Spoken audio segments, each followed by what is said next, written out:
Hey everyone, and welcome back to Melbourne Railway videos. I can't believe I'm saying this, but yesterday Melbourne's metro tunnel finally opened. I was lucky enough to go on the very first passenger service through the tunnel, so I thought I'd share with you my experience of being part of this significant day in the history of Victorian rail. The date was Sunday the 30th of November, 2025. The first trains in each direction originated at Sunbury and East Pakenham respectively, but the Sunbury train was timetabled to be the first one to actually get into the tunnel. It was scheduled to depart at 9:28 am from Sunbury and then stop all stations to Footscray before entering the tunnel. In the scheme of first trains, a 9:28 am start on a Sunday is extremely accessible. Most new lines or stations open with the first train of the day, which might be closer to 4 or 5 am in the morning. As a result, my mates and I anticipated huge crowds of people wanting to get on. So we all got to Sunbury at 7:30 am 2 hours beforehand, just in case. And we weren't the only ones expecting a crowd. The government was too, and had crowd control arrangements in place at Sunbury. When we arrived there, we were able to secure 5th or 6th place in line, all but guaranteeing us a window seat on the train. For a while there, all the crowd control seemed like overkill. The line that they had set up stretched back over 100 metres and then snaked all the way around again. There were heaps of staff around, even from when we got there at 7:30. There was this trio playing pop songs, there was free coffee, there were free pastries. There were people giving out Metro Tunnel paraphernalia, or should I say propaganda, including blue Metro Tunnel flags and collectible newspapers. And for a while, it was all for a group of 15 or so people. But of course, as time got closer to departure, more and more people filtered in.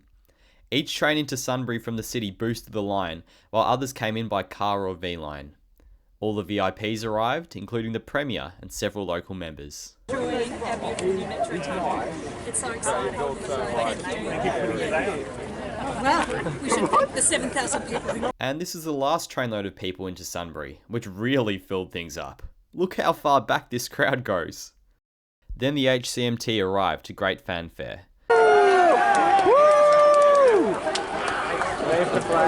For those unfamiliar with the tunnel, only high-capacity metro trains, or HCMTs, will run services through the tunnel, so everyone knew just by looking at the train type that this was the one. It was HCMT Set 2 that had the honours of running the first service. Not long after that, the event staff announced that it was time to board the train, so everyone went on. You can see from this footage that we were moving briskly, but it certainly wasn't a mad rush and everyone behaved themselves. The first carriage of the train was mostly for the VIPs, and we wanted to make sure that we got a seat, so we ended up hopping on the third carriage here from the front.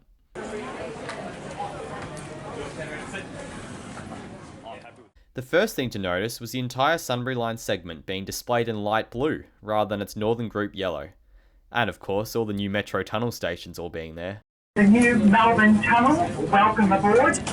We will be stopping all stations to Anzac, and then running express from Anzac to Melbourne. After that, we'll stop all stations to Dandenong. Enjoy your ride, welcome aboard, and have a fantastic day. Thank you.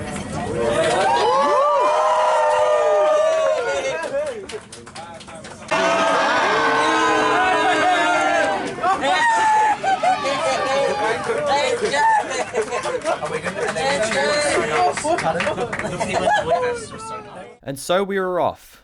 While not as new as the Metro Tunnel, the Sunbury line has had a lot of work done to it over the last 10 or so years itself, including level crossing removals, new stations, and this train maintenance facility at Calder East, which stables the high capacity trains, along with some of its older relatives, at least for the time being. Despite the huge crowd that I showed you before, everyone was able to board the train at Sunbury with some room left over. That just shows you how incredibly efficient trains are at moving large groups of people. Some passengers got on at each of the stations following Sunbury, with large crowds at Sunshine and West Footscray. By West Footscray, the train was already very busy, so I think a few people would have missed out on getting on the train there and at Middle Footscray. But then we got to Footscray, the last station before the tunnel, and there was another crowd of people wanting to get on. People squeezed in even further, so some were able to get on, but I think many would have missed out. As we left Footscray, the excitement really kicked off. You could feel the energy of the train go up another level.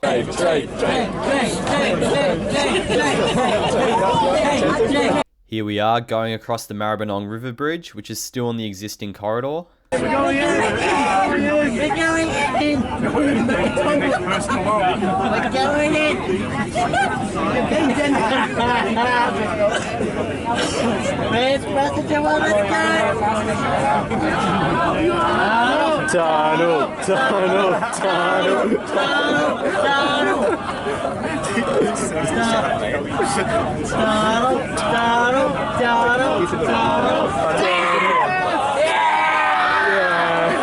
And now snaking onto the new tracks into the metro tunnel.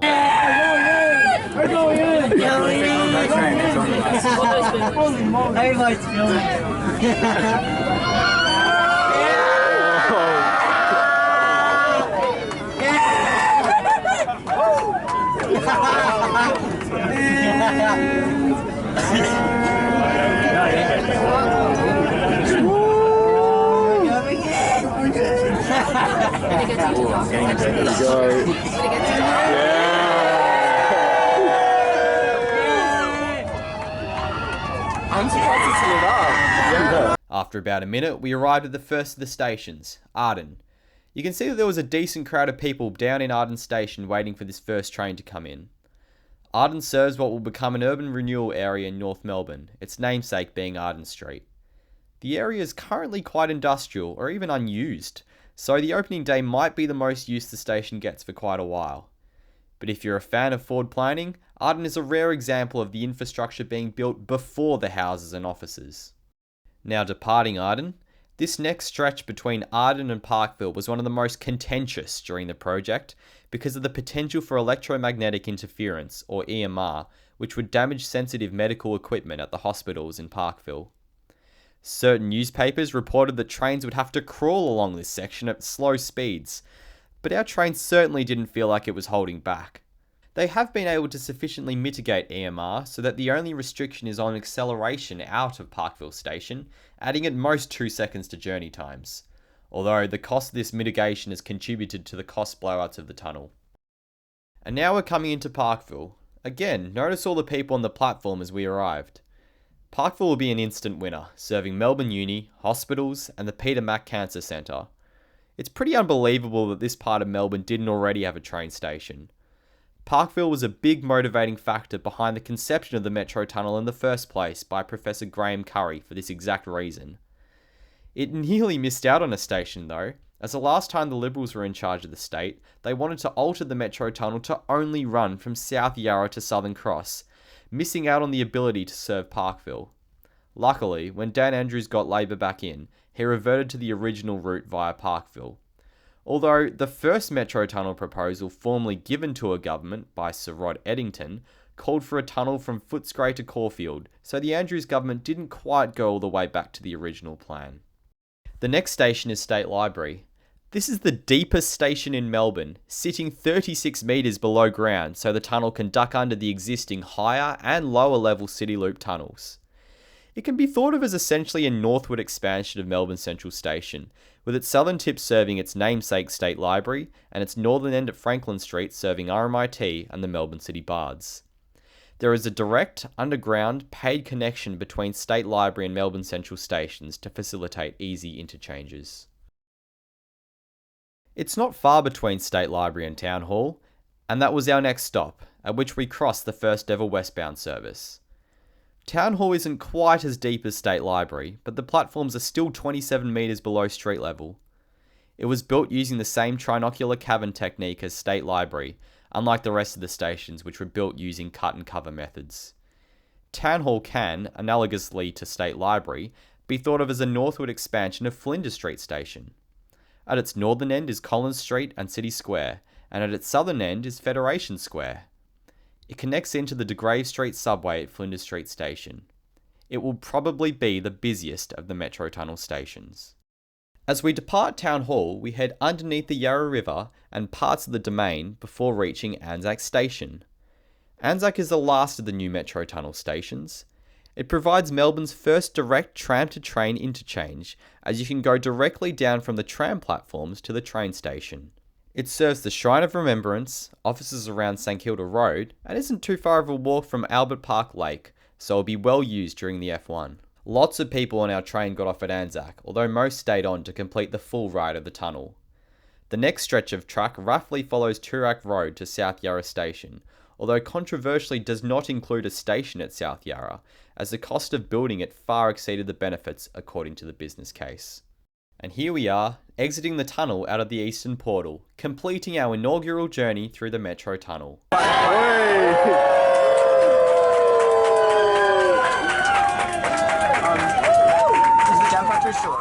We hopped off the train along with nearly everyone else at Melbourne Station, which is the first station served by this line on the other side, so we could quickly go over and catch a train back into the tunnel.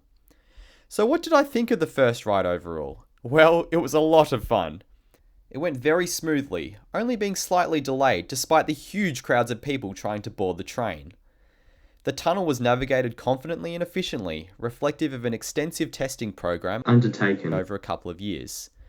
Even if there was a clear political motive with an election next year, I think it was great that the government had such a sense of the occasion and provided heaps of Metro Tunnel paraphernalia and various other free things throughout the day. I certainly enjoyed a free pastry or 6 throughout the day. Apparently over 70,000 people rode the Metro Tunnel on day 1, which is incredible. Those in charge of crowd control should be commended for facilitating such huge crowds with relatively few hiccups. It should not be understated just how challenging that would have been. You can only test so many things, and the new stations were really thrown in the deep end yesterday with the sheer number of people using them. But I think the most enjoyable part of the journey was the joint sense of excitement among everyone on the train. For most of the people on the train, of which was predominantly young train enthusiasts like me, there has never been in our lifetimes a more significant occasion for the network. This eagerness to ride the tunnel has built up after years of following the progress of construction, and you could hear it in how cheers and chants broke out as we got into the tunnel. The tunnel is open, which means that a part of the goal of the project has been fulfilled. We now have lots of new stations, which will be useful for many people. But we mustn't forget that the biggest point of this tunnel is that it allows for more frequent train services on many lines, not just those going through the Metro Tunnel. The big switch in February will deliver improved frequencies on the Pakenham, Cranbourne and Sunbury lines, but there isn't word yet of frequencies improving on other lines, such as the Craigieburn and Upfield lines. This government has done a pretty awesome job of building new infrastructure, but its record of actually using that new infrastructure is quite poor. We shouldn't be satisfied with just having the new tunnel. We should continue demanding for improvements in service frequency on other lines too, both during the peak and the off-peak. The $15 billion investment wasn't just for the shiny new stations, but for the transformational impact on the rail network. So let's make sure the government doesn't forget about running many more train services on all train lines. And that's all I have for this video on the first journey, but I'll have new videos out soon about all of the stations on the tunnel, so stay tuned for them. Otherwise, thanks for watching this video, and I'll see you next time.